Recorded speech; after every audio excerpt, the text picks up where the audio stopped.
Okay, you're live. All right. Greetings, everyone. We want to begin our second meeting of our Civilian Review Board Advisory Panel that has been convened through the City of Annapolis, and in particular through our Mayor, Gavin Buckley, who has taken it as a priority of his, as expressed by the people, the City of Annapolis, that we really look at the framework for a robust civilian review board. Um, to reiterate for those who are watching this and also for our panelists, we want to be sure that the understanding is this advisory panel is actually going to learn, share, and conduct an inquiry into everything from what is needed in order for us to create a framework of recommendations that will be given to our city council and mayor for their consideration. This is a vital part of the process, and it allows the process to be held independently in the hands of the people. We also want to point out that we have members of our panel who represent affinities, which is another very important aspect of this process, because we have affinities representing our various community members and stakeholders, such as the NAACP, the Caucus of African American Leaders. We also have representation from the Police Foundation, and we also have representation from our Annapolis Police Department. In particular, we have those representing the police union to ensure that their perspective and also their observation from a practitioner's point of view is included. We also have representation from the police department in the form of police officers, and also in particular, someone who works on reentry and is helping to work on areas in improving community trust, but also essentially empowering those who have entered the criminal justice system. And they will lend their expertise to this process. In particular, today, we have a few of our policymakers and staff persons from the city of Annapolis who will be observing the process, and to also be able to engage in this peer-to-peer learning process that we're undertaking. My name is William Rao. I'm chair and convening this on behalf of the mayor of the city of Annapolis. And again, there are a few things in our process that I want to share as we move forward that allow us to really understand what we're undertaking. So I want to share this particular script of mine. And the reason why is because we agreed at the onset that we would engage in a process that was both fair, but that all voices are equal and all voices are as powerful and empowered as the next voice. So these are some possible agreements that we are all undertaking, and I've observed them and we continue to do them.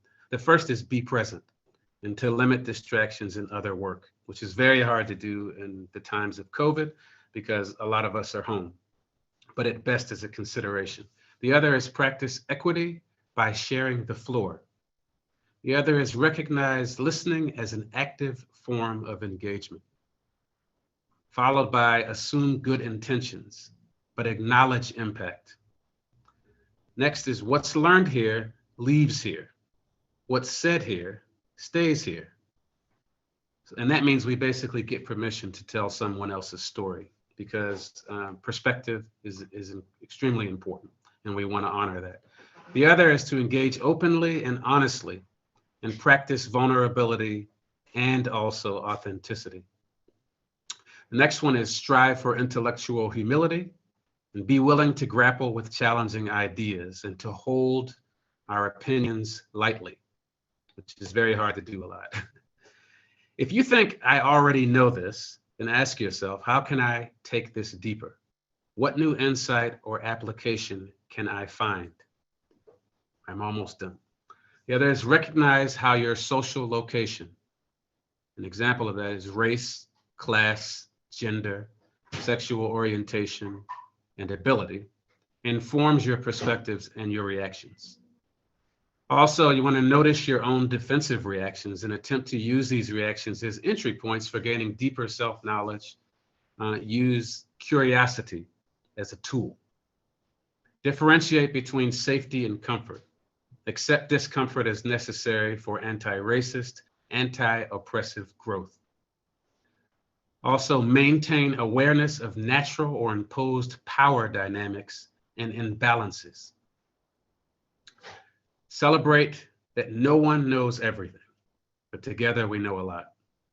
Now, the facilitators for this space are your peers, as am I, not anti-racism and anti-oppression experts, meaning we're all learning in this process. Lastly, don't expect closure, because we are in fact engaging in ongoing, lifelong work, and we have a lot to share. So without further ado, I want to move into the next phase of our agenda, and I want to check in with our panelists. Do those agreements resonate with you? And is it something you all believe we can kind of live by in this space? You can give a thumbs up if you agree. All right, it looks good to me.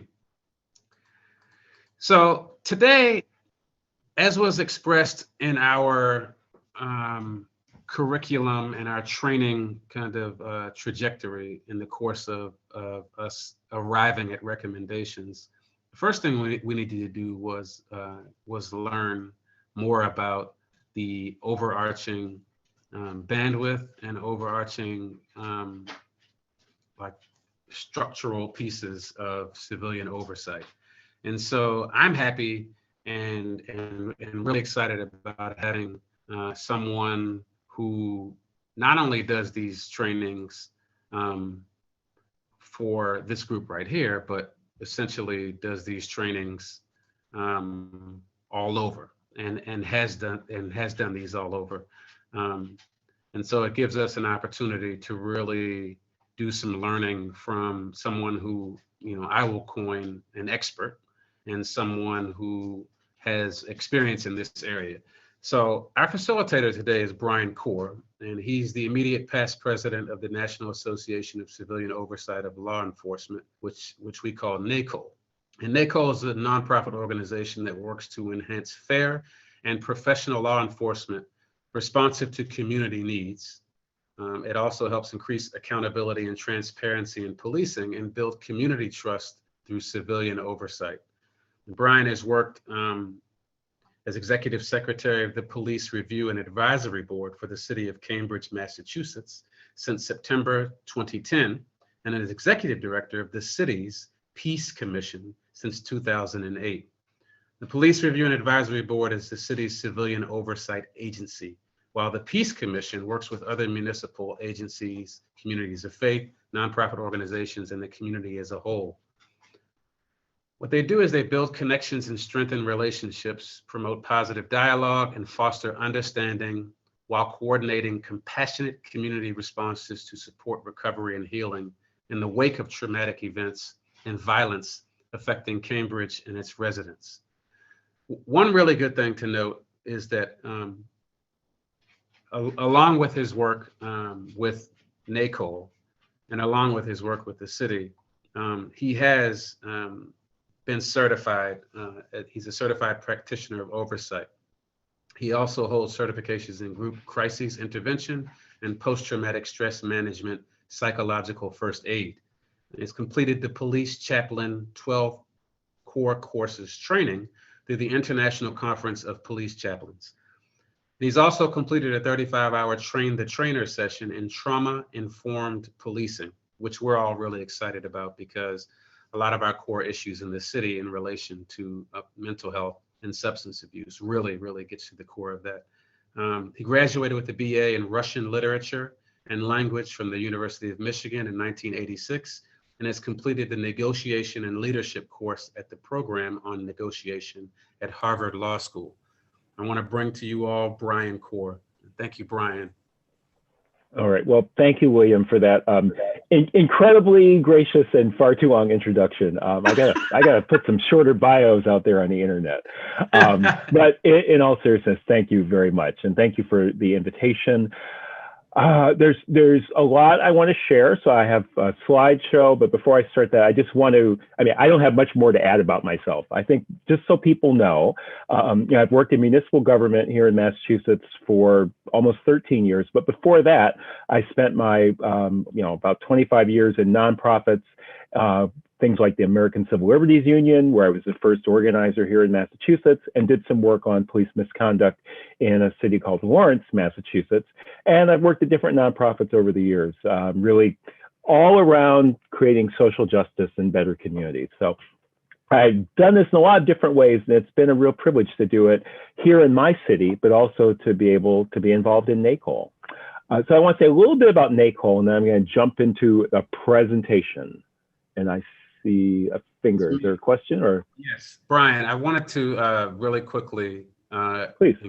It's a little bit of a test, but I won't go through this because I'm not a elementary school teacher, but I want to be sure all that are on this call are taking notes and are really,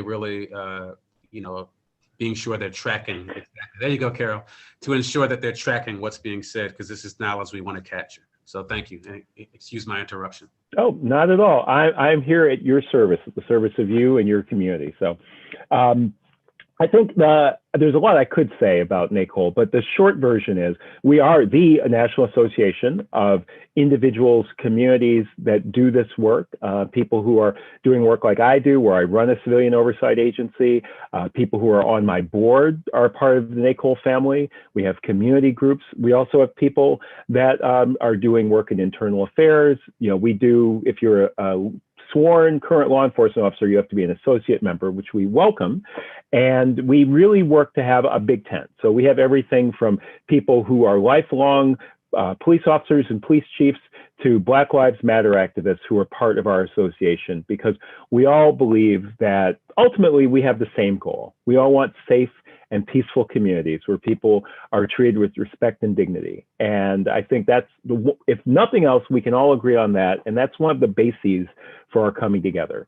So NACOL's been around over 25 years, except this last year with the pandemic, where we did it virtually. Every year we do an in-person conference where we usually bring together about 500 people from across the country. It's a great opportunity for training. It's 4 days long, but also networking, people exchanging information, finding about what other communities are doing. And that's probably one of the biggest things about NACOL, is that we really are a community of practice and really a big family. So when we get to our conference, it's kind of a y'all come, welcome home, and we share stories and swap best practices and really figure out how to support each other, because this can be very challenging work. The work of civilian oversight is not easy. So I'll say a little bit about that as I go along. So let me see, this is always the fun, even after a year on Zoom. Technology is sometimes challenging. So I'm going to try to share my slideshow. And I think that worked. So no one's telling me it didn't work. I see a thumbs up. All right, so NACOL, like I said, National Association for Civilian Oversight of Law Enforcement. And I'm so glad to be able to be presenting to you in Annapolis. And this is what I wanted to say before I started the slideshow. So I'll just say it quickly. I think it's really wonderful that you have brought together a full range of stakeholders. I mean, I'm sure there are other people who could be in the mix, but really making sure that from the beginning of this work, you have everybody at the table. That is incredibly important. So I think kudos to you and your city for doing this in a way that really engages and involves a lot of different parts of the community. So on to the presentation. So now you might be saying, carryovers from England, what is this? So in the current moment, there's a lot of conversation about where did policing come from. And there are a couple of traditional stories. One is this, and it's this idea of the standard narrative of the origins of US policing that I won't read the slide because it drives me crazy when people have a slide and then they just read what's on the slide. But basically this idea that policing started as just people in small communities taking care of each other, whether it's the county sheriff or the night watch, but really sleepy little villages, and there's someone just making sure that nothing is going on bad at night and taking care of people during the day. And so that is an important part of the history. But another important part, which we've heard a lot more about, is slave patrols. And this is absolutely true. And I will say, I won't read this, but this slave patroller's oath from slightly less than 200 years ago was what men in North Carolina swore as they were ensuring that their society built on slave labor and with the constant fear of slave rebellions, that they had a set of people that they could pull in as needed to go back and find slaves, patrol for slaves, look for any slaves, enslaved human beings who were free at that moment, who had weapons, who might be thinking about doing something bad to their owners. So this is a true part of the history of policing, and part of its origins come from slave patrols in the United States, in the South, all the way up through Maryland. And you will hear a lot about Sir Robert Peel. And Sir Robert Peel, he later became Prime Minister of England. He was the minister in government who was given the task of organizing the police department for metropolitan London, which at the time was, one of the probably the largest city in the world, a huge metropolis, millions of people at a time when slaves didn't have millions of people. And the group of people that he put together and the experts came up with 7 principles. And this principle you hear a lot. It's often shortened to the police are the public and the public are the police. But really, it's this idea that police are really just members of the community. They're not some external force. And the goal is, oops, I'm sorry. I tried to change one thing and something else is changing. That these are not, professionals necessarily, but they're really just people who've been given a special task that's incumbent on all of us. So that is also true. That is part of the history of policing. And one of the things I want to emphasize, and this is why I start with this, is because we have to hold multiple truths. If we can only acknowledge one part of the truth, a whole set of people will say, well, that's not the story. That's not what happened. And we need to embrace the fullness of how we got to where we are as a society in many different ways. But specifically with policing, I think it's important to keep those two narratives in mind. So as we go through with this part, and what does this mean?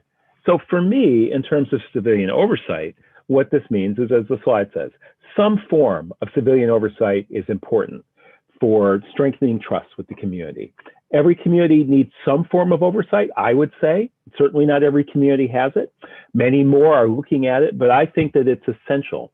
And yet it is not sufficient. It is necessary, but insufficient for a police department, for the government of a community to maintain legitimacy. You have to have law enforcement, policing that gives people the sense that I can trust them, they're doing what they should do, and I should cooperate. It's helping me. I should call them when I have something that I need. If they need help, I should help them. That's where we want to go. And that's not where all of our communities are in this country by any stretch of the imagination. And one thing I just want to touch on quickly is what often is called lawful but awful.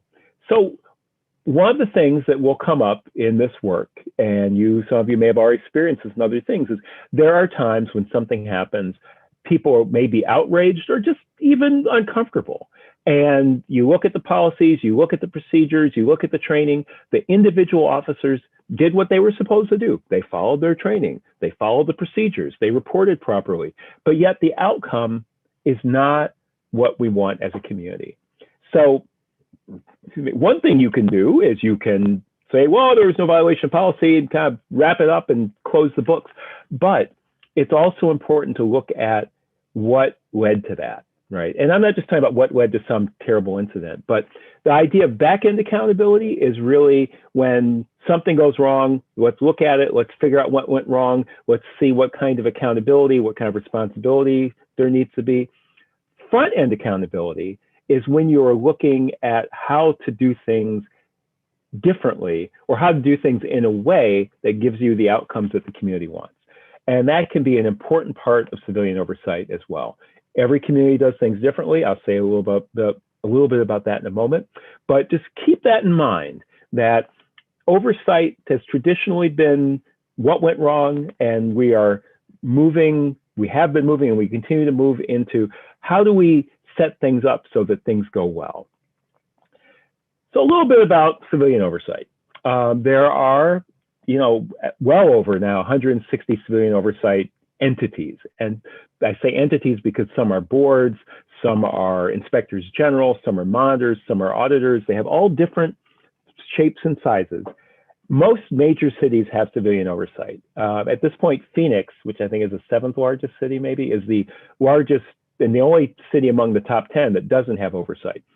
But there are about 18,000 law enforcement agencies around the country. So clearly, if there are 160 oversight agencies, not everybody has civilian oversight. And so it's a growing field, it's a growing trend, but it's still the exception in most places. Most civilian oversight agencies traditionally began because of specific incidents or misconduct, but not all. And in the 2 administrations ago, I guess we'll say, civilian oversight was really being prominently featured in settlement agreements, consent decrees from the United States Department of Justice. So good example, Baltimore, your neighbor, when the whole investigation happened after the killing of Freddie Gray, there were a lot of different findings, but one of the things that they said was it's very important to strengthen civilian oversight in the city of Baltimore. And as I was sort of saying, often civilian oversight is reactive. It starts, as it says, after a high-profile incident or a series of incidents, or maybe even a long history. People review things after something goes wrong. You might look at policies based on complaints that came in and thinking maybe this policy should be changed because look what it led to. It's often kind of an administrative adversarial process, and it really is about, someone did something wrong, let's hold them accountable. Where civilian oversight, as I kind of mentioned, is moving increasingly is toward being proactive. So the idea of front-end accountability, of looking at policies and procedures and practices and training proactively, having input into what's happening with that, looking at how can changes be made in the organization. In Burlington, Vermont, for example, has just hired a director of police transformation. And the city of Boston is just reestablishing a new civilian oversight agency. They had a very limited form of oversight, but they still have that. But they're calling it the Office of Police Accountability and Transformation. So there's this real idea that organizational change and transforming how we do policing is a very important part of civilian oversight. So just keep that in mind as you're thinking, again, about the work you're doing. Could you try? Sorry, Siri on my arm is talking to me. As you do your work, just keep some of these ideas in mind about that not even balance, but these different aspects. In terms of history, I also want to say a little bit about the President's Task Force on 21st Century Policing. So I don't know how many of you have had a chance to see the report. It's still out there. This was a commission that President Obama put together, and it was based on a lot of different things. The origins go back hundreds of years, but if you think about the Obama administration, there was the arrest of Professor Henry Louis Gates, actually just about 15-minute walk from where I'm sitting right now, on his front porch by the Cambridge Police. He didn't actually come to our civilian oversight agency to make a complaint. He went to the president for his own kind of complaint process, which I think actually led to a lot of very interesting developments. It fed into this. But there were lots of other cases, and I won't even start saying the names, but we know too well the many, many names of people whose lives were lost in that period, the mid part of the last decade to the end of it. And that task force came up with a number of recommendations. Really, I highly recommend the report, or at least the executive summary. And also there's an implementation guide. But they divided their findings up into 6 pillars. One of them is building trust and legitimacy, which I'll say a little bit more about. And they're really thinking about for law enforcement, but also policy and oversight. And in that, there's lots of other pillars, but they're then I should say this presentation will be available. I've already sent it to William, so it will be available to all of you. But the Task Force on 21st Century Policing specifically called out the need for law enforcement to collaborate with community members to develop policies and strategies, and that effort has to involve people in the community. And part of that, I would say, is community involvement in civilian oversight, is civilian oversight having a role in all of these parts of the work of policing and law enforcement in the community. But another key piece of the report was procedural justice and legitimacy.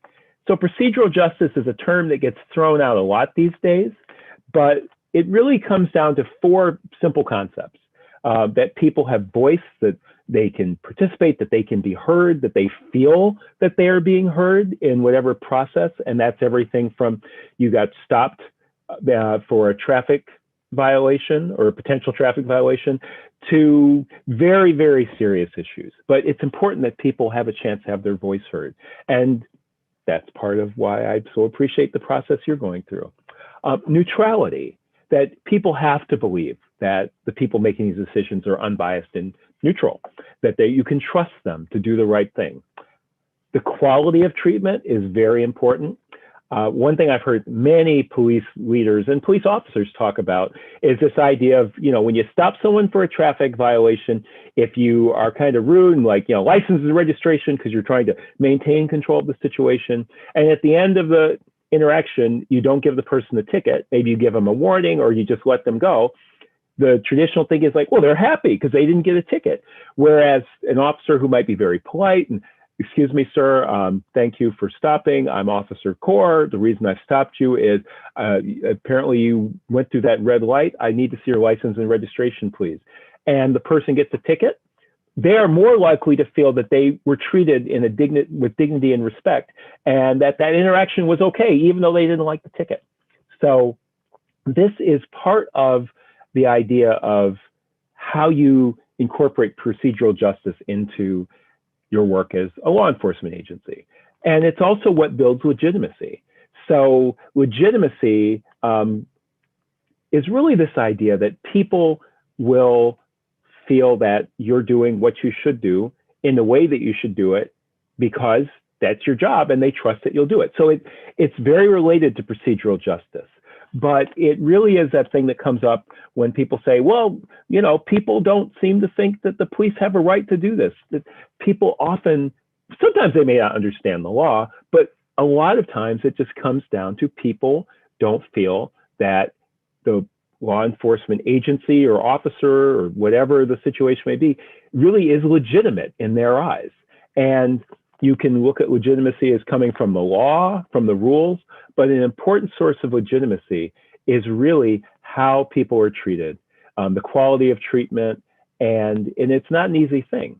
And there are a lot of factors that shape legitimacy in policing, as I sort of mentioned. I won't read through this all over again, but that police are trustworthy and honest, they're concerned about you, that people believe that the authority of police and law enforcement officers should be respected, and that you should voluntarily comply with the law, follow their directions and directives. And that is the result of legitimacy. So I'm going to shift gears and talk about legitimacy, but not in law enforcement, but in civilian oversight. So in civilian oversight, it is equally important that we practice our work in a way that creates a sense of legitimacy. So all of the people that we work with, and in some ways it's a little more complicated than law enforcement, because in oversight we are dealing with the public in general, people who might be coming with a complaint or a concern, the law enforcement agency, the rank and file leadership, political leaders, city councilors, city managers, mayors. As a civilian oversight agency and practitioners, we have to have legitimacy with all of those people, as well as community activists and other people in the community who just generally are concerned about these issues. And it's the same thing. If people come into this work thinking, well, we passed an ordinance and now we have oversight, so we're going to tell people what to do, it's important that that's done in a way that's parallel, that people trust that the oversight agency is doing things in a way that's legitimate, that there's fairness, that people have an opportunity to have all those procedurally just things happen, that their voice is heard, that their side of the story comes out, that they're treated with dignity and respect.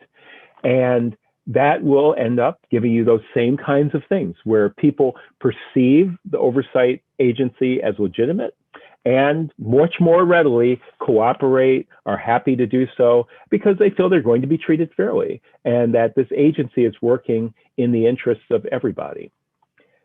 And I'll just mention quickly that one of the things that I've learned in this work over the last decade, more than a decade, geez, I don't even want to think about how long, is that it's really important to include legitimacy within departments, right? So police departments have to internally practice legitimacy and procedural justice. It's not as big of an issue in oversight agencies, but it's also true in oversight. We have to treat our own staff and our board members and community members and everyone I mentioned before in a way that's procedurally just. I've got this slide I'm going to say something about very quickly because I could go on for a long time, but this is another aspect of this, right? There's statutory authority and legitimacy-based authority. So I won't read through all of these things, but again, it's just a different way of saying that if the authority is drawn from the law, from rules, it comes with a whole set of things, the foundation being, a command, control, punishment, authority. If it comes from legitimacy, it's coming from being proactive, from willing compliance, and ultimately it allows you to do much better work and work for deeper change and transformation. So having said all this, you might be thinking, so is civilian oversight the answer? I've said that everybody should have oversight and every state should have it. It's not the answer. It's certainly not sufficient by itself, but I will go back to this idea that it's difficult, if not impossible, to maintain public trust without some real meaningful form of civilian oversight. So that's my kind of theory portion for a while. So now I want to say a little bit about some details, right? What does civilian oversight actually look like? What does it really do? So models and structures of civilian oversight built around these three pillars of independence, transparency, and accountability. So for me, for NACOL, when we talk about civilian oversight, we have a reasonably broad definition, but it really is any entity, a board, a commission, an agency, an auditor's office, an inspector general, whatever the form may be, that investigates, audits, or reviews internal law enforcement investigations or processes, including civilian complaints and use of force incidents. It can be any or all of those things. It would conduct some form of ongoing monitoring of policies, practices, procedures, training, management. They don't all do that, but that would count as civilian oversight. And it includes any agency or procedure where you have active participation in those things I just mentioned by people who are not sworn law enforcement officers. So that can be a civilian review board that is reviewing investigations. That can be a non-police auditor or monitor inspector general who's leading an agency. It could even be an agency where, for example, Seattle has an Office of Professional Accountability for the police department. It is led by a civilian. It is outside the police department, but almost all of its staff are sworn officers who are trained in investigations. There are a lot of different ways you can do this. So for us, civilian oversight's a big tent. We want you to be part of our tent. So if you're doing any of that work, we consider that civilian oversight. Now, I think this is something that comes up a lot. People are always asking about the models. What are the models? What is the best model? Interject. And I don't think you can see because you're sharing your screen. Oh, Brian, I wanted to ask you a question. Is it yes, okay? Thank you. Ask a couple questions. Sure, yeah, because I'll just keep going because I can either see you guys or I can see the presentation. So. Okay, and I don't want to hijack the flow of your presentation. So is it okay if we ask a couple questions? Yeah, I mean, I might get to them later, or if you can hold on to them, it might be easier. But if there's something very specific I said that didn't make sense, or sure, go for it. No, it made sense, but I was trying to be a provocateur, and the reason why is because one of the questions I know that comes up is how can a civilian do any of this work? How can you entrust any degree of monitoring or making changes or reviewing a professional law enforcement agency? So I appreciate that question. If you can hang with me, I will get to that. So Okay. yes, training is key. That's why I've got my little certified practitioner of oversight pin, because yes, absolutely, it is vitally important. Because again, if we want to have legitimacy, we have to be trained. We have to know what we're doing. So yes, that is a really good, important question. So yeah, so let's see the models. So let's see, I'm like halfway through the slides, so don't worry. This is not going to go on forever. I can talk though. But No, no rush. I was just asking questions. I'm sorry. No, it's good. Yeah, take your time. Do your thing. It's all good because I am watching the clock too. So we have these three basic models and a hybrid, right? So the basic models that we generally talk about are the review focus model, the investigation focus model, and the monitor, auditor, inspector general model, and then hybrids. So really, there's no one best model. This is a question that people always ask people, what's the best model? What's the strongest form of oversight? Every model has its strengths and weaknesses. And when you're deciding as a community what model to implement, you really have to think very carefully. Look at the history of your community or the various communities that make up your city. You know, what kind of support do you have? What's the financial situation? Because there are differences in costs. What are the issues your community is facing? Not every community has the same level of concern. And what are the outcomes you expect? So just to kind of run through these quickly, the review focus model, this doesn't say a whole lot, but basically it was how most oversight agencies used to be 25, 30 years ago, that if, you know, a complaint is received by the police department, or maybe it's even received by the civilian oversight agency, but it's investigated by the police department, by internal affairs. And then that investigation will go back to the civilian review board, the citizen review board. There are a lot of different terms for it. Each term has a little bit of a problem with it, but usually we say civilian review board. And then they have the opportunity, depending on the ordinance, the structure, to weigh in, to offer input, to make recommendations, potentially about discipline or firing. But it's really where the community is brought in through this governmental structure to review investigations and work to help increase public trust of the process, so that it's not just you know, something happens and then a month later there's a press conference and the police say, we did a thorough investigation and we found that our officers were totally appropriate and thank you very much. Now that could be completely, absolutely true, but having a civilian review board adds in that component of other people who can take a look at that. Investigation focus model, again, pretty straightforward. It involves people who are trained staff, who are investigators, who will look at the complaint, do an investigation, interview witnesses, interview the complainant, interview the officer, of course, interview witnesses, gather whatever other information, and they will really do a full investigation. And people come to that work from many backgrounds. Sometimes they're former law enforcement, sometimes they're private investigators, attorneys, auditors actually have some very interesting training that helps them do these kind of investigations. People who've done HR investigations, personnel. There are a lot of different skill sets that with the appropriate training can lead to being a very good investigator in civilian oversight. And again, that can add another level of trust, because now you have people who are investigating who are not police officers. And whether or not one can, you can say, oh, I don't think that police could ever be fair, or you can say, how could someone who's not a police officer understand? But wherever you fall in that spectrum, you can see that if you have people who are not police officers doing the investigations, for some people, that's a very important piece of that legitimacy. And then the third model, this is a bit of a catch-all, but it really covers entities and agencies where you're not just looking at complaints, right? You're looking more broadly at trends and practices.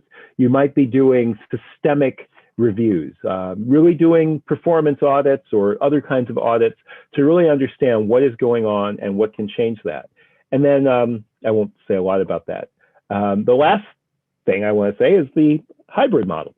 Now, hybrids are what they say. It's It can be pieces of different models. It can be, some cities have a couple of different agencies that take on different roles, but they're increasingly common. I think as more and more communities develop oversight and they look at their own history, their ordinances, they're trying to figure out, which I think is great, for our community, with our laws, with our historical context, with our political context, with our budget, what are the pieces of oversight that we need to do in our community?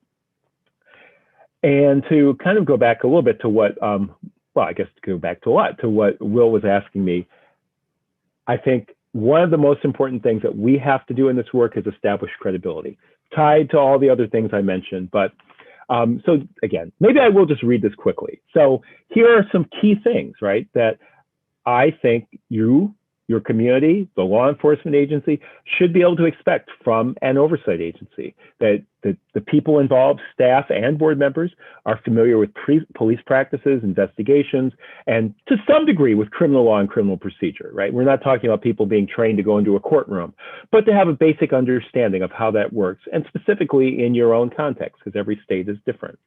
That people will be impartial and objective, and that they will, you know, kind of like a jury, look at each case on its merits, you know, while understanding the broader history, the broader issues, you have to look at each case individually. That your agency and staff and board members are willing to meet as appropriate and to communicate with the police organization and staff, that they comply with all confidentiality laws and evidentiary standards in their work, and that, as I kind of said, they're really willing to consider all sides of a situation and be able to step back and reevaluate. You know, you can see something, you see a video on TV, when you get the complaint, you find out it's a lot more complicated than the 20-second clip that you saw. And you have to be willing to take all that in. So to get a little bit more into the details on that, training and professional development is essential for this work. Like any profession, whether it's social work or law or policing or anything else, so teaching, there's a need for continuing education. So when new people come into this work as board members or staff, they have to get training. I cannot emphasize that enough. Now, partly, this is a big part of what NACOL does. We have our annual training conference. We have webinars over the course of the year. We also do contract training when communities are establishing civilian oversight, and people on the board and staff do a lot of that work all the time, which is great. We're stretched, but it's a good reason to be stretched. And it's really important that that is built in to the oversight agency, that there are clear expectations about what the training is, the kind of training. I would say you should put, if you're going to develop an ordinance or something, it should say, you know, how long people have to get training, you know, in the first 90 days or something, they should get certain types of training. And that training, again, needs to continue. It needs to be a shared responsibility, because you absolutely need to get training from your law enforcement agency as well. You want to find out how they do things. You want to do ride-alongs and walk-alongs. You need to see how the police officers not only are trained, but how they experience the community that they're policing. Now, you know, some walk-alongs and ride-along is not going to give you the complete view, but it's really important. It's really important to be able to see that for various reasons. And I think ultimately the most important thing is it has to be continuing education. It's not a one and done. You don't go through like a 6-week course and now I understand all about policing and I'm ready to go. It has to be a constant effort to always do this. And I'll just add quickly as well that one of the things that NACOL really promotes is our professional standards, our code of ethics. Again, I won't read through them all, but they're the kinds of things that you would want, right? You want people to be respectful. You want people to be connecting with stakeholders and do outreach. You want people to really be looking at themselves and their work and thinking about it. They should have integrity. I mean, all of these are really important. And then finally, remembering that the primary obligation is to the community. And now that means a lot of different things, a lot of people. So I mean the entire community. So it's not always easy. This is why we need to get together once a year and have a conference so we can come and get support from each other from the work that we have been doing in our isolated silos over the previous 12 months. So the next thing I want to move into is really just quickly talking about these three pillars of civilian oversight, and the idea that you can have strong, independent oversight that helps promote transparency and accountability in policing is so important. And to do that, there are some basic concepts. So the first one is independence. The Civilian Oversight Agency, while being part of the municipal government, so it's not a separate thing, but it has to have the ability in its work to speak to the media, to interact with other agencies, to very importantly, produce reports and give information to the public. If people don't know what's happening, they will assume that nothing is happening or something bad is happening. So you have to keep people informed as much as you can. Again, sometimes there are restrictions in state law. I know in Maryland, you have a pretty strong LEOBOR, Law Enforcement Officers Bill of Rights. There's a lot of talk about changing the law, but within what you can do, you want to provide as much information and be as transparent as possible. Again, I'd say another analogy to what we ask of law enforcement. And they have to be able to do their work in an independent way that helps to, again, to promote this idea that they are legitimate. And that transparency that I keep talking about, again, that's a shared responsibility. It has to be done by the oversight agency, but you need cooperation from the law enforcement agency, from the leadership of a community, again, city manager, mayor, city council, whatever forms you have, there has to be that commitment to transparency and oversight. Again, I won't read through all of these things because, again, this will be available to you and I don't want to just read the slide, but giving people information, allowing people to know what's happening and why it's happening, even recognizing that with confidentiality, there's a lot of things you can't say, but focus on what you can say, what you can share, how you can get information out to the community. And then accountability. This is very important for oversight agencies as well. But it's a broad set of ideas. As it says here on the slide, you have accountability to the goals of community-oriented policing, the goals of holding individual officers accountable for their actions, but also helping to support people believing in the system, right? So if the oversight agency exonerates an officer, some people would say, well, that's no good. But I would say, then that's actually a great thing because the officer can say, it's not just the chief, another cop said that I did the right thing, but the Civilian Oversight Board, the review board, they said that I did the right thing. So there are benefits for everybody in this. And again, I could go on and on, but I won't because I'm trying to move forward so we can all talk. With this, the last thing I really want to focus on in this piece before I get into a little broader stuff about the field is key points to consider. Again, you can read this, I won't read it out loud, but we really do in civilian oversight have a pretty unique role. And we are given a very high level of trust by the community, by the government, by the law enforcement agency, and we need to live up to that. We need to really keep our eyes focused on what is the public good, what is the mission of our agency, and holding ourselves to the highest ethical and professional standards. Because I can tell you, there is nothing worse than hearing that the people who are supposed to be holding others accountable are not accountable, that the people who are supposed to be ensuring that people behave ethically and appropriately have ethical violations and lapses. And then the last thing, I sort of said this 3 different ways, but we in this field have to seek ongoing professional development. We have to be competent. We have to know policies, procedures, and practices. And again, that there's a different level of knowledge for someone who's serving on an oversight board, someone who is an investigator, someone who's directing an oversight board as a staff person. But there has to be a level of knowledge and education that matches your role. Whew. So, okay, that's a lot about that set of theories. So now I want to say a little bit about something that is coming soon.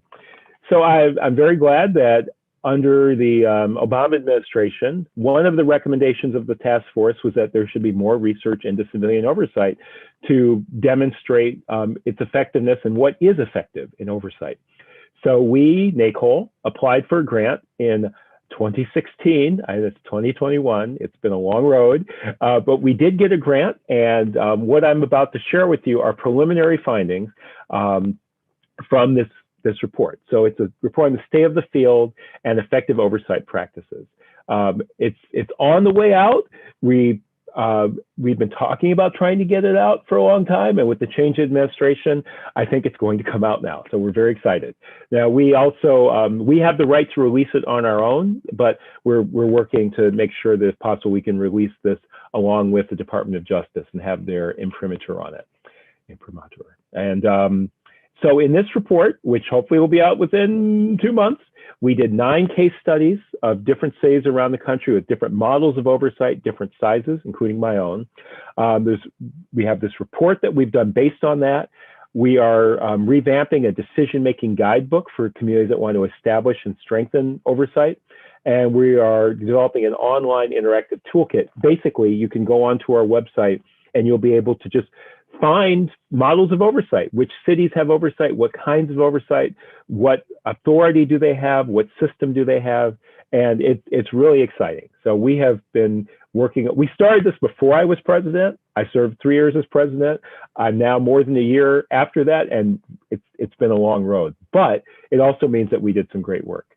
So I won't read this, but this is just to give you a sense. These are the 9 cities that we studied. So as I mentioned, it includes Cambridge, but you've got different models. You can see agencies formed in different years, different size communities from Cambridge, which is the smallest, to Los Angeles with almost 4 million people.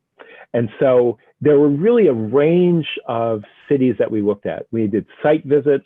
We had staff go and talk. We hired a researcher. They went and talked to stakeholders in each community, elected officials, people on the oversight boards, community members. And we have some preliminary observations. Some of this may sound familiar from what I've already said, but we clearly are seeing more and more civilian oversight agencies. We see a lot of these other trends, which I won't really go through all the details, but there are certain issues, right? Not everybody has the same access. A lot of times that is based on local law, local ordinances, but some agencies have complete unfettered access, some have limited. We would like to see more access. There's a lot more accountability and evaluation for us in oversight than there was in the past. People are doing peer reviews.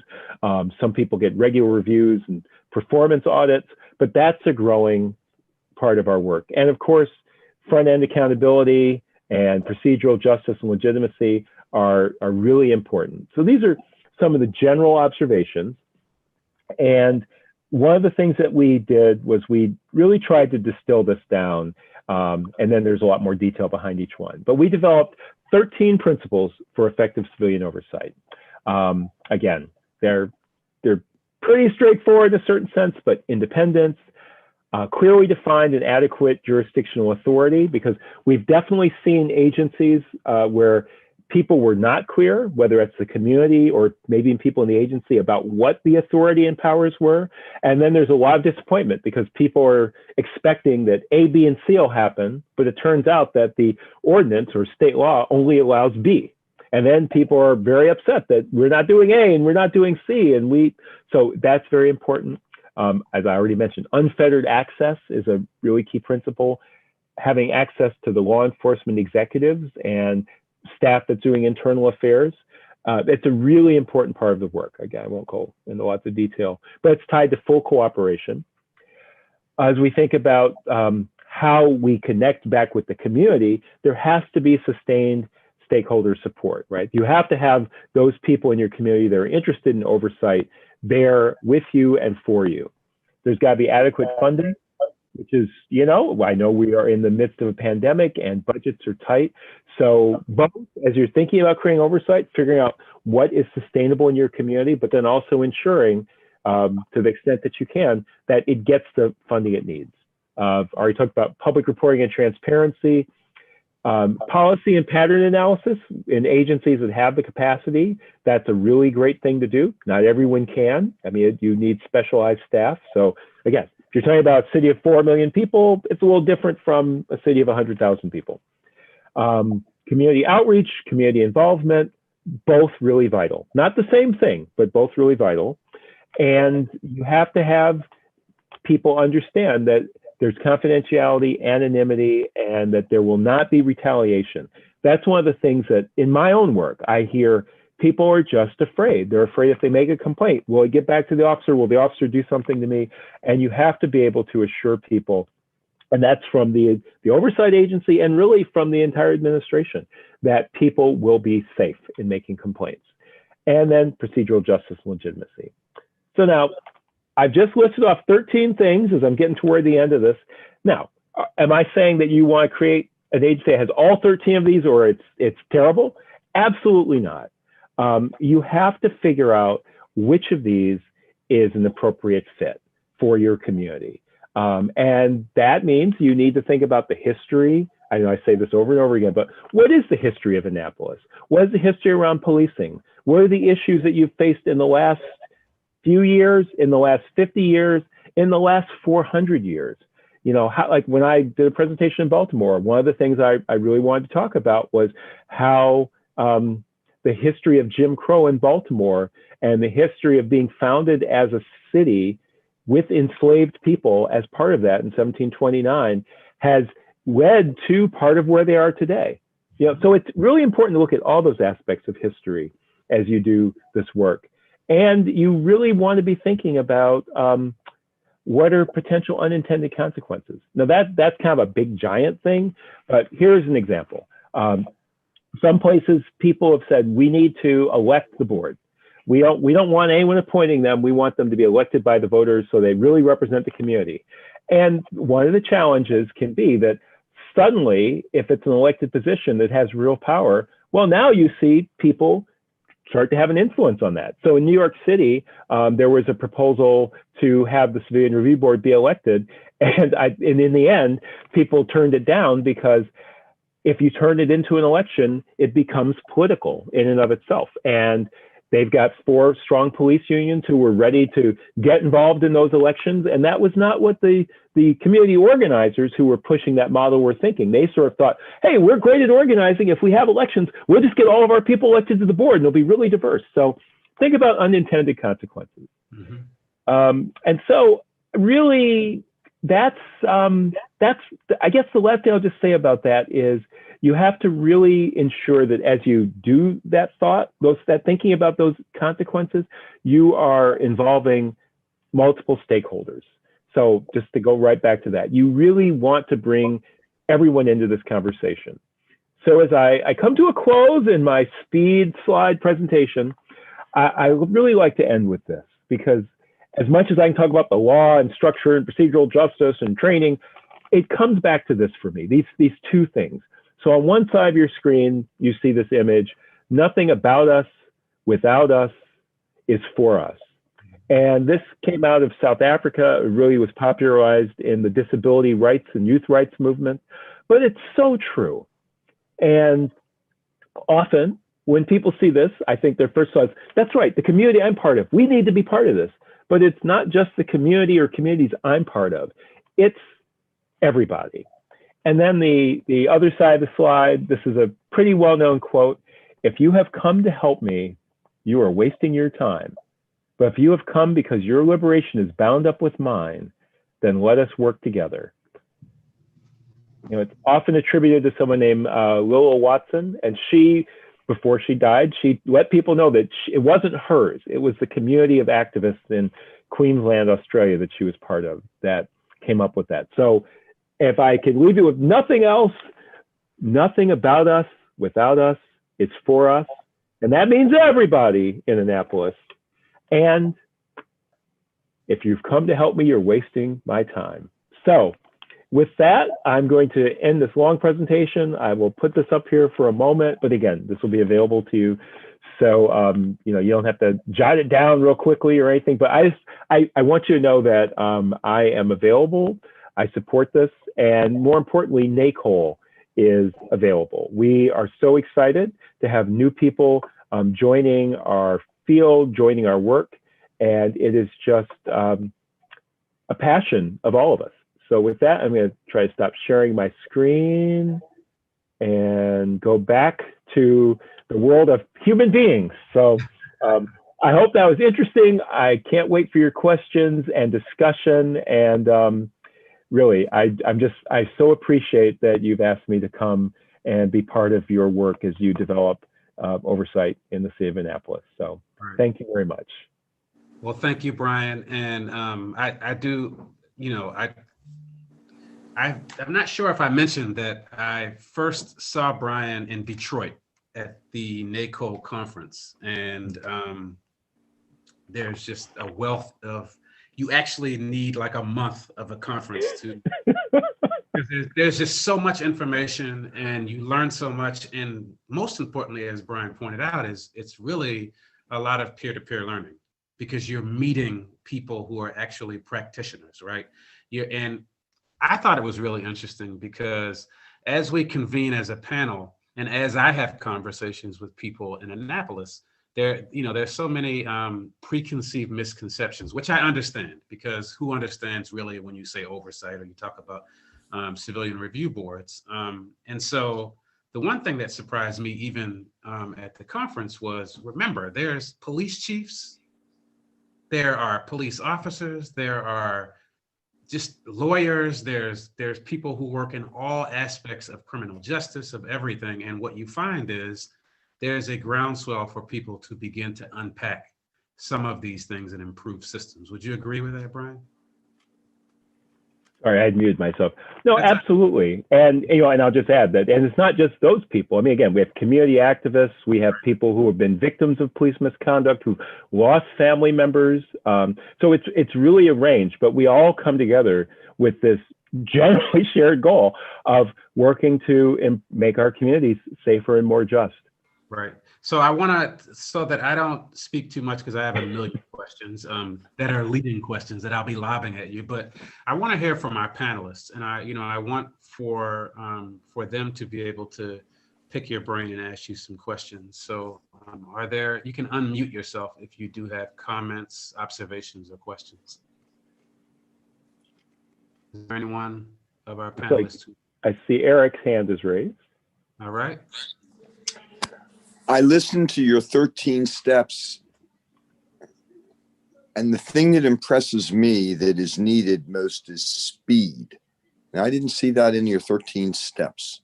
Can you comment on that? So, there's a saying that it's not my saying, that if you want to go fast, go alone. If you want to go far, go with others. So, I guess what I would say is, another way I like to put it is so there's a phrase, change can't wait, right? And Ayanna Pressley from Massachusetts, she says it all the time. But I would also say sustainable change takes time. So now, and I don't want to get into like a back and forth because I'm curious exactly what you mean speed about, but I would say, yes, this work is vitally important. Lives might be on the line, and you also want to take the time to do it right. So you don't want to spend 5 years coming up with the perfect oversight model, but you also don't want to just kind of pass an ordinance and create something and say, okay, that's great, we've got something, and then discover that there's all sorts of issues and things that don't work and you get lawsuits. Just a couple hours ago, I was on the phone with the director in Newark, New Jersey, and they have been in the midst of lawsuits for 4 years over their ordinance. So I don't know. Hopefully, I don't know if that's an answer. Hopefully that's an answer to a very short question. Well, not quite. Okay. And I understand what you're saying, but I think there are models out there that if there's a complaint, there has to be a process to adjudicate the complaint quickly. And I have my own ideas about that. But in any event, I wonder if you would comment on that. Now, I'm familiar with the Baltimore City Police Review Board. I'm litigated cases in front of the District of Columbia Review Board. And I wonder if we can get people before a complaint review board within a week. What would you think of that? I guess my immediate question would be, well, what would the board do? Would it be doing a preliminary investigation? Would it be trying to get testimony? I think that if it's the idea that there are issues that can be resolved short of a whole long investigation complaint process, I mean, there's a lot I didn't get into. So many civilian oversight agencies do mediation. Unfortunately, it doesn't come up as much as we would like, because to be able to get both the officer and the complainant to agree to mediation, you have to do that. Otherwise, it's not really mediation. But mediation can be a wonderful option where it's really possible.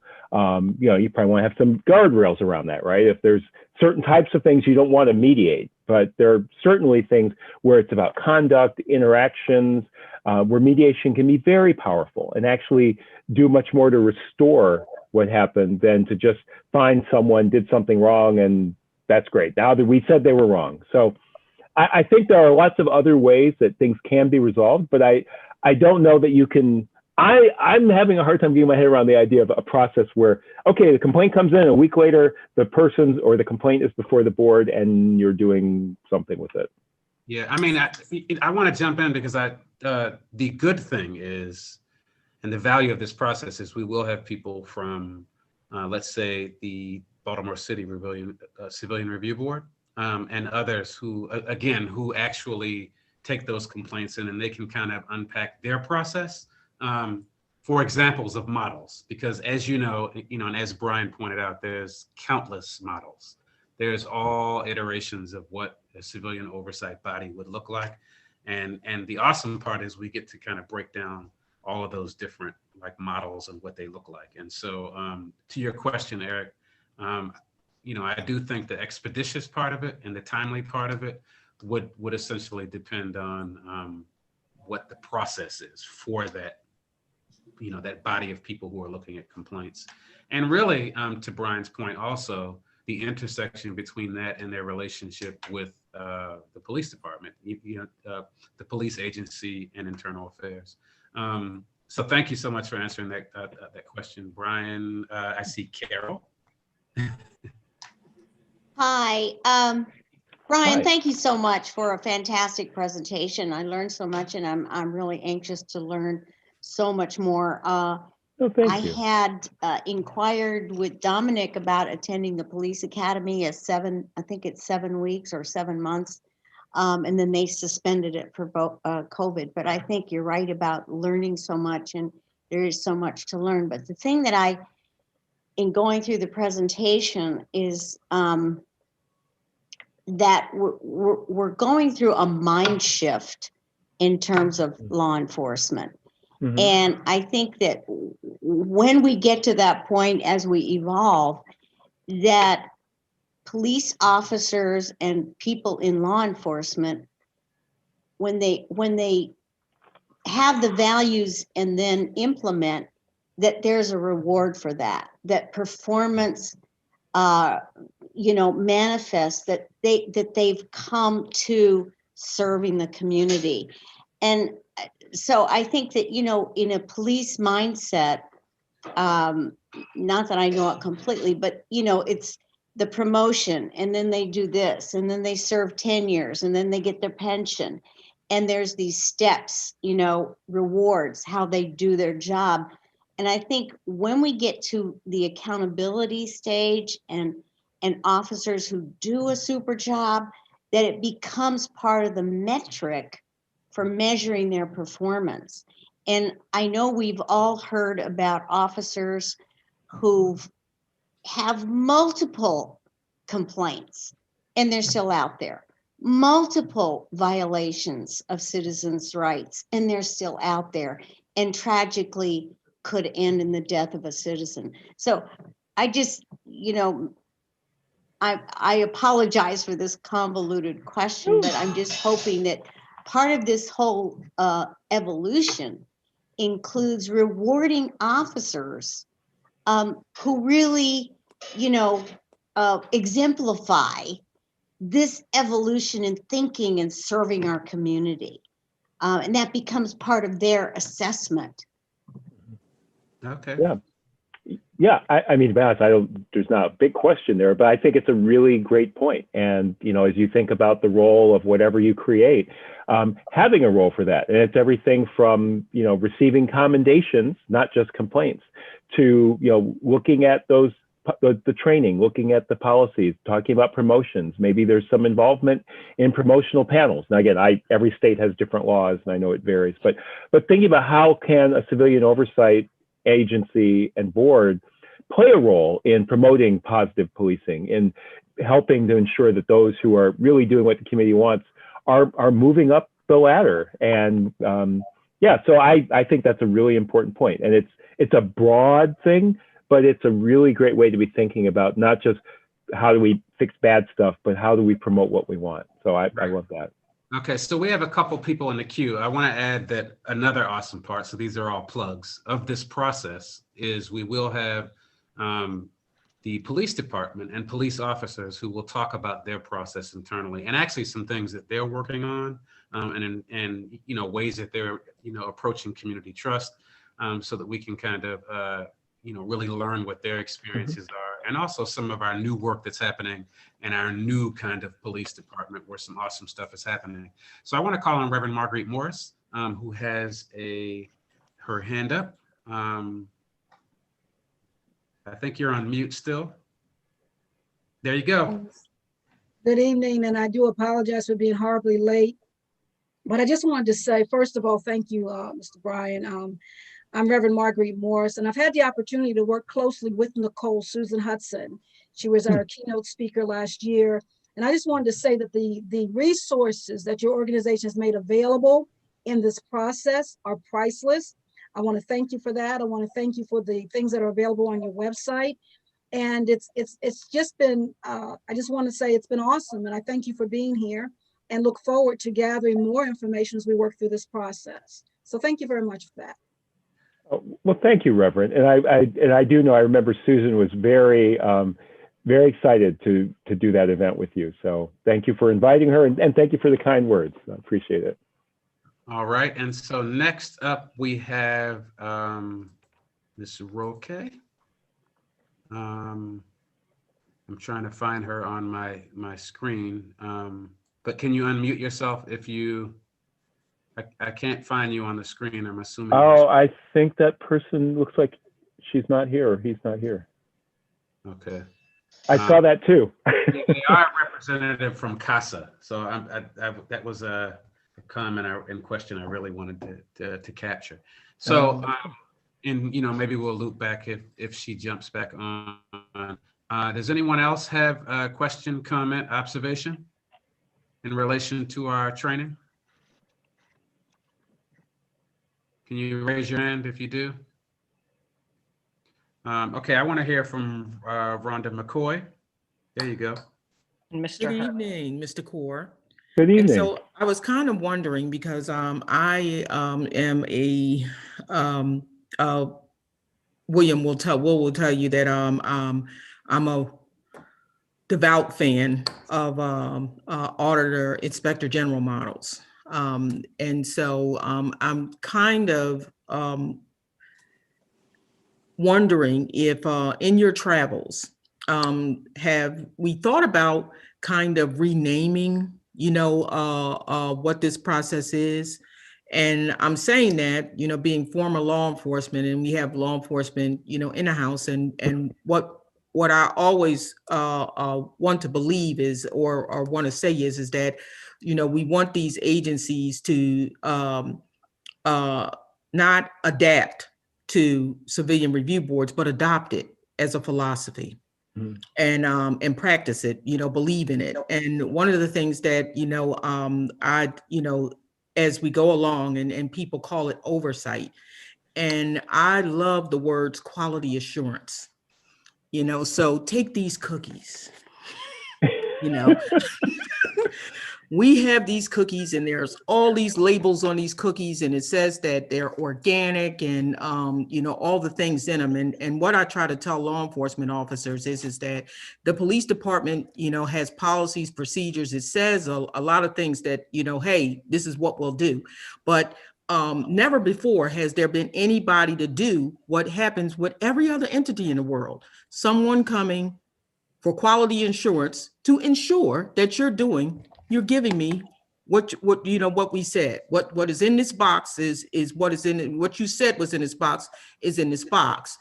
And, you know, so I just kind of wondered if anybody ever had those questions about kind of, you know, renaming, you know, and I know that, you know, people don't, you know, like the words, you know, oversight and, you know, Has anybody ever, questioned, kind of, renaming?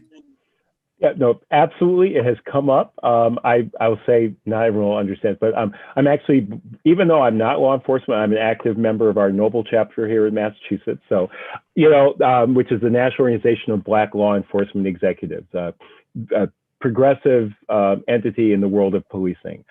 But, one is that it's sort of like we don't really have the power to change. We could change how we talk about it, and we could look at changing our name. And, oversight, people are like, are you overseers? What is that? But I guess the short version would be that I hear you, and I think that that's an important aspect. But there are also a lot of entities like CALEA, and there's accreditation agencies, statewide, national, that in a sense, that's kind of what they're supposed to be doing. They're supposed to be doing that quality assurance. And then from sort of, I hate to do the different sides, but say coming out of a lot of community voices, what we hear is, we don't want civilian oversight. We want community control over the police, right? So I'm never someone to say, well, if people on one side are upset and people on the other side are upset, you must be doing the right thing. Although I do think in this case, it's like trying to balance a lot of different ideas and interests. But having said that, I mean, it's something that I do think about a lot, because when I'm talking about the civilian every word we use, civilian, citizen, oversight, board, they all have connotations that are positive and negative. Because I'm talking to people from immigrant communities or even immigrant backgrounds. You say citizen oversight, it's like, well, what does that mean for people who aren't citizens? And if you say civilian oversight, what does that mean that like we're civilians and they're the military force? So anyway, I could go on, but I appreciate it, and I do keep thinking about it, and haven't figured out something better yet. So. Well, one thing I will say, and I don't have the definitive answer on that, so I'm not saying I'm a decision maker on that, but I will say that the awesome part is it's all contextual. So it all has to do with where you are and really understanding the populations that you're serving and you're working towards. And so the awesome part is this panel gets an opportunity to really unpack how best to respect, respond, and understand the words that we use that'll resonate with people who live in Annapolis, right? And I think that's an awesome process, because we should be doing that with everything. That's a part of equity and inclusion. So are there any other questions? I see a lot of faces. It's hard for me to, I'll put it together. And at this point, in lieu of time, I think you should just unmute yourself and ask the question, because I don't see a stampede. I saw Chuck, I think, raising his hand. Chuck, can you unmute yourself?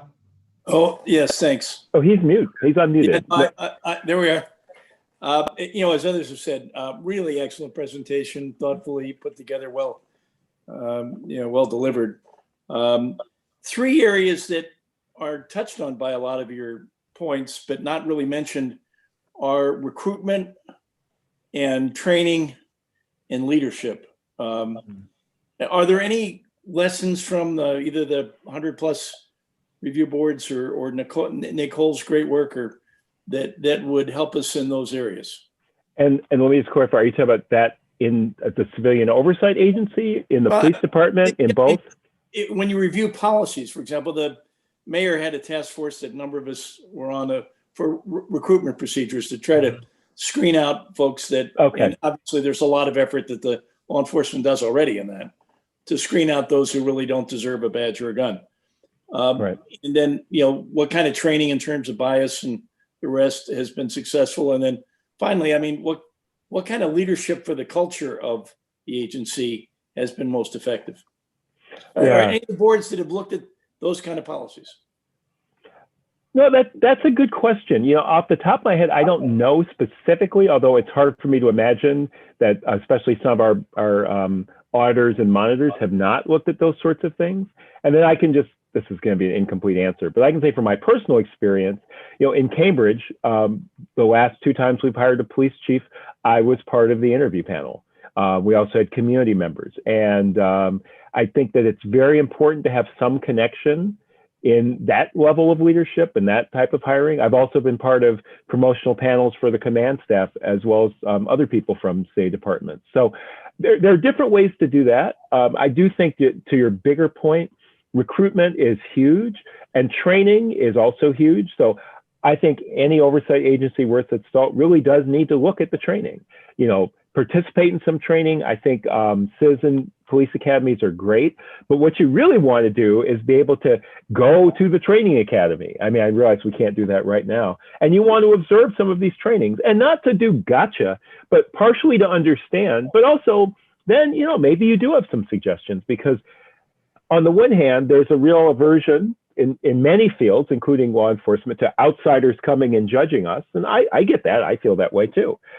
And having those outside voices, and especially if you have people who are being trained in this work, who are gaining perspective and being able to see what that training is and offer perspectives is really important. So I don't know, again, it's not a complete answer, but I do think you're definitely on the right track, in that there needs to be that kind of non-police voice and perspective on these processes that are creating our police departments. Right, and I want to add really quickly, I don't want to speak for the police department, but I will say that the other good part is, in conversations that we will be having in future meetings, there will be an opportunity for us to understand their process and how they're looking at it. And then, this panel will have an opportunity to fill out how they can fill some gaps, but also do some learning about the law enforcement part of it. I want to hear from some of our young people. I want to say Mo or Kyrie, do you have any perspective on what you've heard or on the training? Not to put you on the spot, but I want to be fair and be sure I'm including some younger voices. I don't have any, too serious questions. A lot of them were already answered before I even spoke. It was, I do appreciate the insight. It most definitely altered how I was originally thinking before Brother Brian started speaking. All right. Well, thank you. I appreciate that. I have a couple of comments, if I may. Looking at the Anne Arundel County Police, I don't know. I read their memorandum of agreement, but also the frequently asked questions that were answered. And one of the boards, in response to Rhonda's question about renaming, they call themselves the Serious Incident Review Board. And also a huge emphasis on training, huge emphasis on sensitivity training as well, not just, police policies and procedures. So I don't know, how much we collaborate with Anne Arundel County law enforcement as a sister association, I'm not sure, but this idea of naming was raised and training was huge. Well, I will say that I believe my knowledge is that all of our Annapolis Police Department, the trainings, the academy happens in conjunction with the county. And I know there are people on the call that can either confirm this or prove me. I think that's the case. So there's naturally collaboration. But I will say that the county has also, as you all know, is undertaking somewhat of a similar process that we're undertaking. It's not the same methodology, but it's the same process. So naturally, there will be learning taking place on both sides, and there is an opportunity for us to explore what happens, best practices, all those things. Randy, I see you unmuted yourself. Did you want to add something or ask a question? Okay. Yes. Great. Brian, thank you for your time and experience. You're welcome. Thank you. Yeah, the questions that I have is, out of all the groups that you work with, the oversight committees, is there work being done to help create bills, right, with all of the identified issues that you're finding in law enforcement to help create law? Because we all know that policies are important, but they change with the life of the chief. New chief comes in, new policies are developed. So is there any work that you guys are doing with legislation to help create laws to fill in those gaps? Yeah, well, so two things. But first, I just want to mention, because what you said reminded me that, there are definitely oversight entities out there that they have to review policies before they're, instituted. They also have my own board has the ability to review both current policies and again, now we don't have control over them, but we get to make recommendations. So, you might want to think about, as you're doing this work in Annapolis, what's the role of the board in evaluating current policies, recommending new policies, being involved in the creation and approval of new policies. You know, that's got to be collaborative, obviously. And then in terms of legislation, I'm assuming you mean at the state level.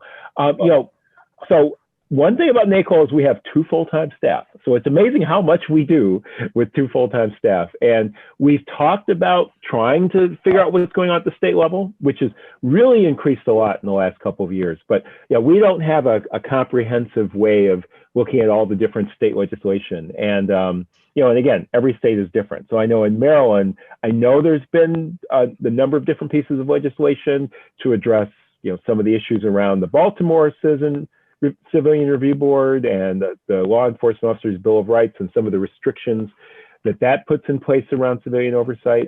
So you know, it's something we would like to do, but we literally just don't have the capacity to have like a robust legislative tracking system. And the other side of it, I guess, the third side, is that very often now, you know, state legislators, you know, they have various networks. So we're hearing from people regularly now who are putting bills forward in their state legislature and then contact us to say, hey, how is this going to work? And it's challenging to do on the state level because I think as you were saying, Randy, if you're looking at sort of rules about policies and procedures, that is something that can have a statewide impact. But we're also seeing people putting in legislation trying to mandate civilian oversight in every department. Virginia passed that, and it's going to be interesting how it happens. So anyway, so everything is very complicated. But long answer short, we don't really have the capacity, and we're not doing that kind of tracking or lobbying proactively as a 501c3.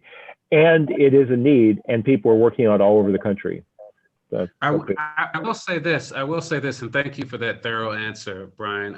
And Randy, one of the things I'm remiss in, it was because of time mostly, is having people introduce and themselves based on where they're coming from and their expertise and how they land on this panel, because we have an impressive, everyone on this panel is here for an extremely specific reason, and they represent an amazing body of perspective. So I say that because Randy's big thing has always been not only data, but really understanding general orders and things that happen internally because of his background. And so, you know, that will come up throughout the course of our trainings and capacity building for this body. So I want to be mindful of time. I have to respect everyone's time and respect, you know, what we said we were going to do. And it's now 6:32. So I want to first of all thank you, Brian, You're welcome. for giving us this time and also sharing your expertise and passing on some of this knowledge. Brian has said that he will support our process for the next 10 years, free of charge. And that's right. And he said I was going to get to live in the White House for the whole time. Yeah. You know, he's a consultant on the side, you know, for pro bono for. No, I'm just joking. But I do want to say again, this is a bargain for us in the city of Annapolis, and I really, really appreciate that you're a true partner. And I want to add that just a reminder for everyone what's coming. And what's coming again is just so that everyone knows, this was our curriculum, the training focused on civilian oversight 101. We are having conversations and trainings on making data-driven decisions. And you know, a part of that is about the transparency and accountability part, but it's also unpacking the complaint system and complaint process. And then we'll have a discussion around that, and we'll be able to arrive at some models for that. And then all these things were touched on, which is why I'm bringing up the curriculum, because also the law review is incredibly important. And that's looking at case studies, that's looking at important case law for civilian oversight, and also looking at the Law Enforcement Officers Bill of Rights. The awesome thing is we'll be getting an update on what's happening at the state level. And we'll also be looking at you know, the Public Records Act in terms of the MPIO. And then also we'll have an opportunity again to have the Annapolis Police Department really help us with an understanding of their, policy and procedures as best they can, an overview of that, as well as their programs and things that they're working on as community policing strategies, and also have an understanding of what happens with trainings. Now, COVID has stopped us from really ramping up our ride-alongs and visits to, some of their facilities, but there will be an opportunity to hopefully do some of that either virtual or, we can work some things out. So again, I want to thank you all for your time. I thank Hillary Raftovich, who's a behind the scenes. You can't see her face per se, but she's incredibly helpful and is the person that makes this happen. I thank her for her evening time at work for doing this. So thank you, Hillary. And I also want to thank our staff, not only at the mayor's office, our chief of staff and others, but I also want to thank our panelists for their support and for their volunteer actions to improve the quality of life for those of us who live in this city. And remember, we're extremely early in this process. Some of it, if you're like me, some of it can be frustrating because much as Chuck and Eric both said is, how do we get to these things right now? And so I want to let you all know that I don't know everything about this process, but one thing I have heard repeatedly, not only as I travel and I've gone to trainings, but also from my proximity with the Baltimore Civilian Review Board, is that if there's a rush to build a model, there's the possibility that you get locked into a ceiling of what you can do, of the changes that you can make. And so really, really taking the time, although we do have a timeline, but really doing some heavy learning so that we can do really thorough, robust recommendations. I believe we can achieve that, based on the people that we're working with, and actually based on, if we're honest, the political will, because there's a federal change that we see at the federal level, but we also have, a movement at the state level of people who understand the need for us to really connect community to the police agencies that serve them, and definitely at the local level. In the city of Annapolis, we have people who, including members of our police force and our police chief, who see the value in this process. So I want to thank you all and encourage you to continue on in this process.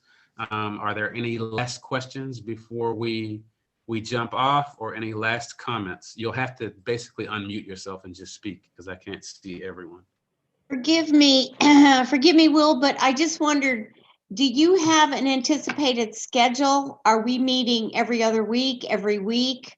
Yeah. Or what do you contemplate going forward? Yeah, so that's something you and I have to speak about offline. We've already kind of established that we'll be meeting twice a month.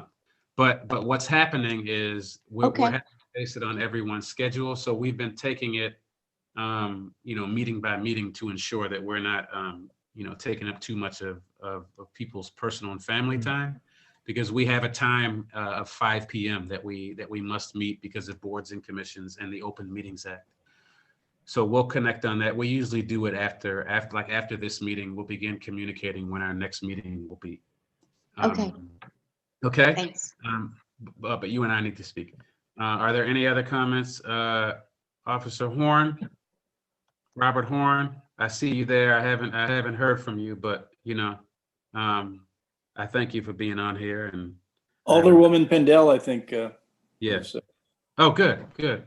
So, Officer Horn, did you want to say hey or say anything? Good evening. Truly beneficial. I'm learning a lot, so I'm glad to be here. All right. Thank you. Thank you. Alderwoman Pendel Charles. Thank you, Mr. Rao. As the council's public safety chair and also a retired prosecutor in Baltimore City, I'd like to thank Mr. Core for that exceptional presentation. We really enjoyed it. Learned a lot. Glad you're here to help us. And again, thank all the panelists, Mr. Rao as the convener. You all got some wonderful ideas, some great questions, and we look forward to a wonderful report forthcoming. I'm going to try to make as many of these as I can. but I want to stay in the background like I did today. But thank you all so very much. All right, so at 6:40, I wanna. Ms. McCoy has something. Oh, okay. Ms. Just McCoy. a small Yes. comment is, as far as this process goes, an old saying, we must be slow in a hurry. I heard that. I heard that. So I want to tell you, to reassure you all, the awesome thing is, fingers crossed, and it's not totally premature, but the good thing is we have an intern who is going to help with the law review and help, with some other key pieces aside from our meetings, which will serve as support staff for this process. And, that should be happening fairly soon. So that'll keep us moving on that. And in terms of the construct of the report and of our recommendations, we will be building the outline for that and all that will entail. So in our farewell, I thought I saw one more hand before we get off. But since I don't see one and no one has unmuted themselves, thank you, Brian, again. Mr. Rao. Oh, there you go. All right, Jay. Can you tell us, I know that Mr. Kaur had identified that he made this presentation available to you. Is that something that we would have access to, and especially the wealth of information is there like some central protocol that we can go to review over everything? And maybe you're going to answer that now. Yes, I am, and thank you. See, this is why this is important. This is why we work together. Great. Thank you for reminding me. There will be a drive, and I will be sending. There's a lot of material. I think I mentioned that at the very beginning, at the beginning of our convenings, that there'll be a lot of materials and research stuff. And so what will land in there is also the 21st Century Policing document and about 5 other really, really good documents. So I'll be forwarding all that to you via email, and then you can access each of those. So there'll be links that you can access because there's, I agree. One of the things also is we need some historical, context, and there are some articles that talk about policing in Maryland in particular, and some of what happened with the consent decree and things in Baltimore that'll be helpful. And also, I do want to, lastly, to that same note, Jay, there's policy that's happening at the state level that directly influences kind of some of the decisions, and I'll put that in there as well. So some documents on that you can look at. And there'll be updates as to meetings that you all can join in on or view that will allow you to see some of the other conversations happening.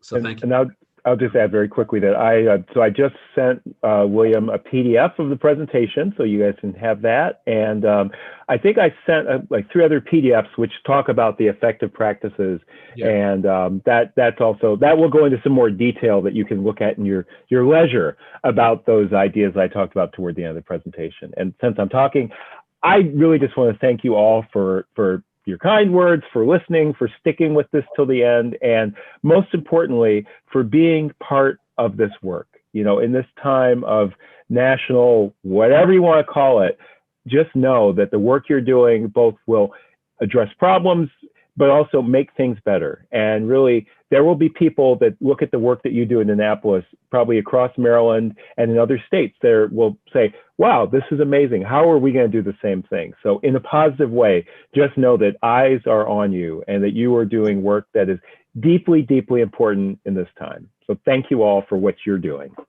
All right, and thank you. On that note, I've been told by Hillary Raftovich that we need to end this meeting. So I thank you all for your time, and have a good evening, and you'll be hearing from